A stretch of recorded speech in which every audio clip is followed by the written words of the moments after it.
Today, we're going to talk to you about how exactly we're going to recreate these POV videos that are currently trending on TikTok, on Instagram, etc. If you're not familiar with this current trend going on, it's practically you imagining yourself having the point of view as if you woke up as Michael Jackson or the golden era of a childhood, etc. The list goes on and on. Shameless self plug. I actually made one myself where you imagine that you're an astronaut going to the moon, right? So there's various different little scenes here that you could see that I've created.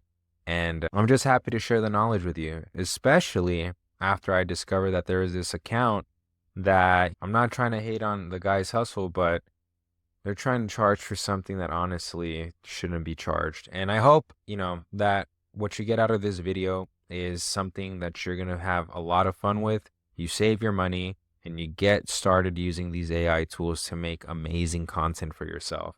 The only thing I ask for is that you like, subscribe, share the video, and obviously be engaged with the content that I'm going to be providing from here on out.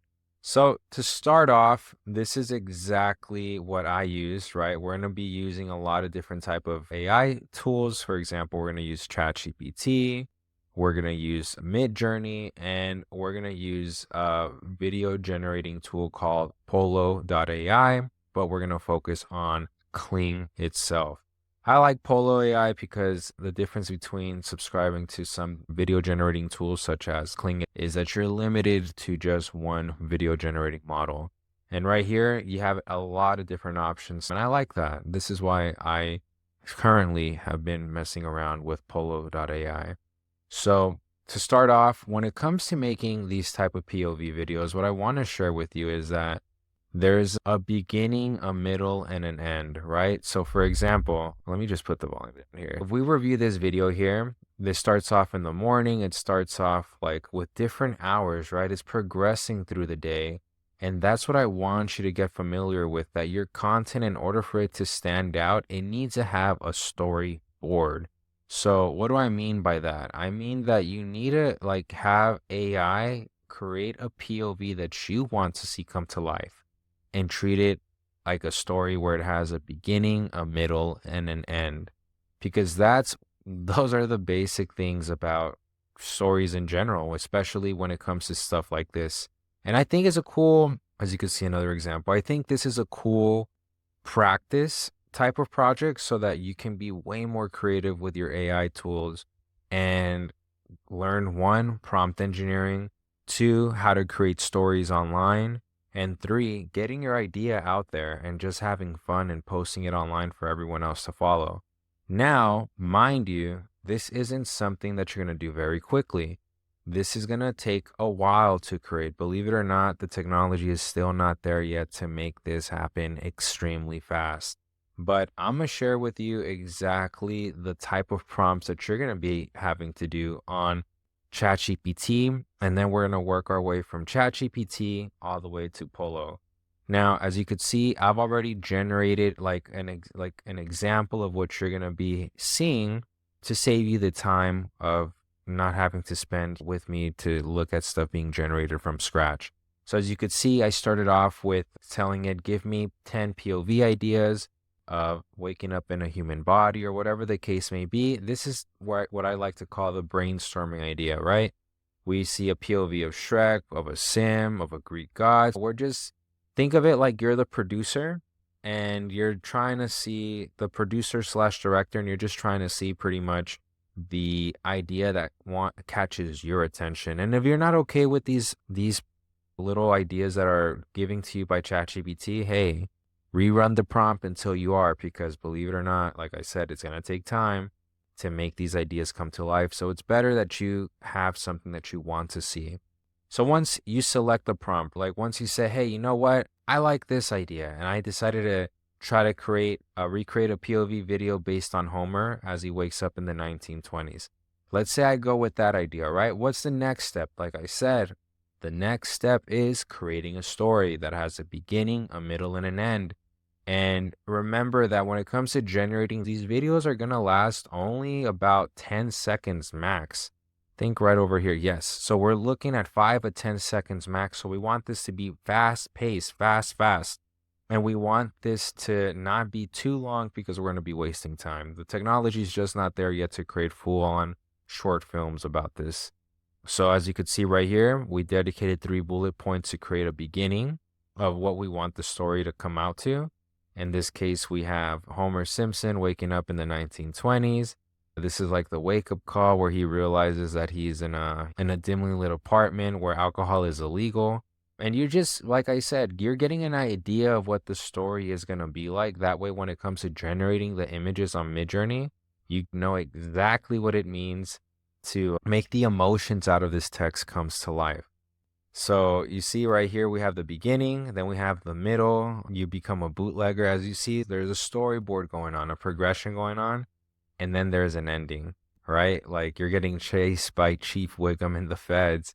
So it sounds cool. And this is where you're going to start grabbing these bullet points, and now you're going to make them become cinematic MidJourney prompts for the 16:9 format, which is portrait mode for the iPhone or whatever smartphone you have. And then this is where you're going to be, this is exactly the prompts you're going to be receiving for MidJourney. And you're simply going to be copying and pasting until you find out exactly what you like. In this case, for example, we could try this one out. I think I already did it before. And if we go all the way up, let's see here. We could see that we're getting the general sense of the idea, right? We're getting a general sense of what it might mean for Homer to wake up. But AI is not perfect. You're going to have to add more of a POV. Imagine you have yellow skin, hands in front, etc. So this is where it takes time. Remember, this takes a lot of time, and this is where you're going to have to practice your prompt engineering. AI is not going to do everything for you. This is where your creativity comes into play, because your inner creativity is what's going to be enhanced. AI cannot help grow your creativity if it's very narrow-minded. So this is where being creative comes to play. And once you have all these, let's see, your whole scenes come to life, and you said, you know what, I like these images, you're going to go to Polo.ai, and you're going to paste in these images here, and that's where you're going to start having fun with it. And this is exactly what I went through when it came down to making, ignore that one, but you're going to actually start looking at your images come to life. And this is a cool thing, because now you're going to come from the photographer mode of prompting to videographer mode of prompting. So for example, this is just a general question you should ask yourself. In this case, right? In the case of the image that I decided to make into a video, we can go with this one right here since it's the nearest one. This one, right? In my case, what did I say? Wide angles lens captures a person in zero gravity environment, hands stretched out towards a slowly orbiting water bottle, etc. Right?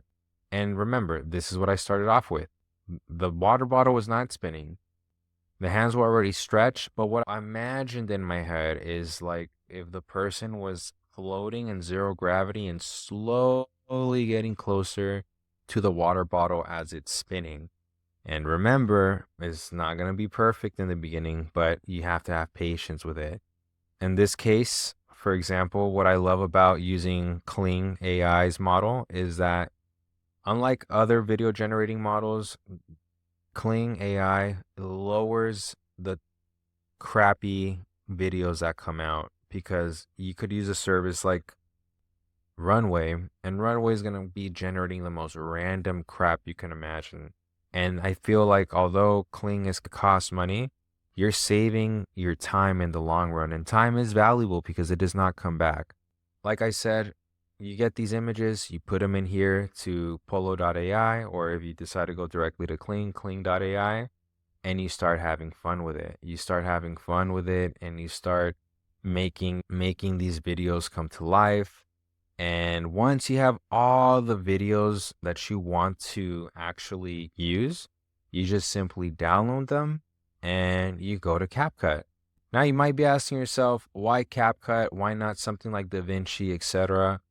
I honestly think the workflow is extremely easier to do on CapCut. Luckily for me, I have some familiarity with CapCut and it's super simple. Once you just get the hang of it, dedicate like 10, 15 minutes to it and you start adding, as you can see right here, I enhanced the speed, right? If you see I enhance speed right here, you go right here into the video clip, you enhance your speed. You easily can add a filter to enhance the video itself because let's see without the filter if there's even any difference. Let's just, yeah. Oh, yeah. So you see, you enhance the quality of the video easily with these AI type of effects that already exist within CapCut itself. And I think it is actually worth going for the pro membership. I've luckily have been able to use it these past couple days. I loved it. And I think I'm going to continue using it to make more content because it's just way more simpler than any other video editing tool I could think of right now. And once you have, like I said, all these videos come to life, you just put them in the timeline. Make sure you use the enhance effect, put it as an overlay for all these videos. And for the transitions, you search up the blink transition right over here. And that's exactly what all these other people are using. If we go back right over here to the POV, that's exactly what they're doing right now when it comes down to making their type of TikTok videos come to life. Let's see. This one didn't decide to do the what's it called, that type of blinking transition, but that's what people have been using for other videos like that, like exactly this one that I'm showing you right now. So I try to make this video as short as possible. I hope you guys actually did enjoy watching this and you learned a lot from it. Remember, this is going to take time. And guess what? Surprise, if you made it this far, I've also included a much more in detailed document for you guys that I'm going to put in the video description. That way you guys are able to not really look back into the video, pause and then play and pause and play. That could get annoying. So I thought, you know what? I'll make a document for you guys. That way you could have a more detailed tutorial that you could look into and take your time with it when it comes down to making these videos because I've had a lot of fun with it and I feel like it's taught me how to be a better prompt engineer and it has taught me much more valuable information in regards to how to better prompt between ChatGPT, between MidJourney, which is an image generating tool, and a video generating tool. And I'm getting an idea more of how exactly these AI generating images, videos, etc. all work out. And I'm putting these skills into practice into this type of project. I hope you guys enjoyed it as much as I did teaching you. And I cannot wait to see exactly the type of content you're gonna create. And once you do have that type of content, please let me know. I would love to watch it and yeah, have fun with it. Thank you so much. I appreciate it. Don't forget to like and subscribe, and I'll see you on the next one. Take care.